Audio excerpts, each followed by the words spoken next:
ব্রাজিলের বিপক্ষে ড্র করার পর এবার স্কটল্যান্ডের বিপক্ষে মাঠে নামলো মরক্কো। নিজেদের চেনা ছন্দে শুরু থেকে দারুণ লড়াই করে আশরাফ হাকিমিরা। বিপরীতে ছেড়ে কথা বলেনি স্কটিশ ফুটবলাররাও।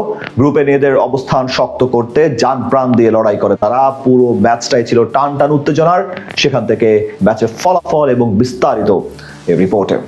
ব্রাজিলের বিপক্ষে প্রথম ম্যাচে ড্র করে এবার আসরের প্রথমেই বড় কিছুর আভাস দিচ্ছিল মরক্কো। নিজেদের শক্তিমত্তার দিক থেকেও তারা এগিয়েছে বহু পথ। তেমনি আজ সি গ্রুপের শীর্ষ দল স্কটল্যান্ডের বিপক্ষে শুরু থেকে দাপট দেখায় আফ্রিকান জায়ান্টরা। ম্যাচের শুরুতে সবার নড়েচড়ে বসার আগে রিয়াল মাদ্রিদ তারকা ব্রাহিম দিয়াজের দুর্দান্ত এক থ্রোতে পাওয়া বল দারুণভাবে কাজে লাগিয়ে গোল করে মরক্কোকে এগিয়ে দেন ইসমাইল সাইবেরি। ম্যাচের 10 মিনিটে ব্যবধান দ্বিগুণ করার সুযোগ পেয়ে যায় তারা। ডান প্রান্ত থেকে প্রতিপক্ষ ডিফেন্ডারের কাছ থেকে বল কেড়ে নিয়ে সতীর্থ উনাহির কাছে বল বাড়ান সাইবেরি। সেখান থেকে এই ফুটবলার ডি বক্সের ভিতরে গিয়ে পুনরায় সাইবেরির কাছে বল বাড়ালেও ইজি গোল গোলপোস্টে ঢুকাতে ব্যর্থ হন তিনি।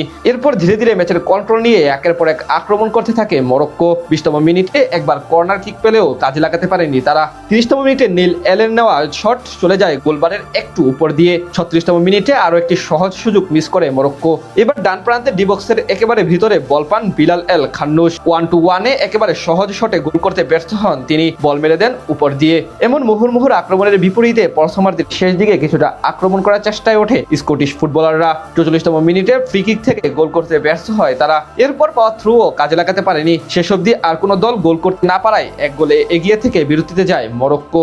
দ্বিতীয়ার্ধে কিছুটা গোছালো ফুটবল খেলতে থাকে স্কটল্যান্ড। 4 মিনিট পরেই ডান প্রান্ত দিয়ে আক্রমণে ওঠে তারা। সেখানে বক্সের ভিতরে ফাউলের শিকার হন জন ম্যাকগিন। সাথে সাথে পেনাল্টির আবেদন করে স্কটল্যান্ডের ফুটবলাররা। তবে সেই আবেদনে সাড়া দেননি রেফারি। খানিক পরে আশরাফ হাকিমির নেওয়া কর্নার কিক থেকে বিলাল আল খান্নুস হেড নিলেও ঝাঁপিয়ে পড়ে তা রক্ষা করেন স্কটিশ গোলকিপার। এরপর ক্রমেই আক্রমণের ধার বাড়তে থাকে মরক্কোর। মাঝের কিছু সময় কোণঠাসা হয়ে পড়ে স্কটল্যান্ড। 64তম মিনিটে সবচেয়ে সেরা আক্রমণ ঘুরে তুলেছিল স্কটল্যান্ড। সেখানে রায়ান ক্রিস্টির ডি বক্সের বাইরে থেকে নেওয়া শট একটুর জন্য গোল হয়নি। এরপর সময়ের সাথে সাথে খেলায় ফেরার জন্য মরিয়া হয়ে ওঠে তারা। বল নিয়ন্ত্রণ করে মরক্কোর ডিফেন্ডারদের কঠিন পরীক্ষা নিতে থাকে ইউরোপের দেশটি। 72তম মিনিটে আরো একটি সুযোগ কাজে লাগাতে ব্যর্থ হয় তারা। 82তম মিনিটে আরো একবার পেনাল্টির আবেদন করে স্কটল্যান্ড, কিন্তু তাদের সেই ডাকেও সাড়া দেননি রেফারি। ম্যাচের বাকি সময় এমন আক্রমণ পাল্টা আক্রমণ অব্যাহত থাকে দুই দলের মাঝে থেকেই। এডের টাইমে দুটি সহজ সুযোগ পেয়েছিল মরক্কো, কিন্তু ব্যবধান বাড়াতে পারেনি তারা। স্কটল্যান্ডও শোধ দেওয়ার সুযোগ তৈরি করে ফিনিশিং ব্যর্থতায় ড্র করতে পারেনি। অর্থাৎ শেষ অবধি 1-0 গোলের জয় নিয়ে মাঠ ছাড়ে আফ্রিকার দেশ মরক্কো।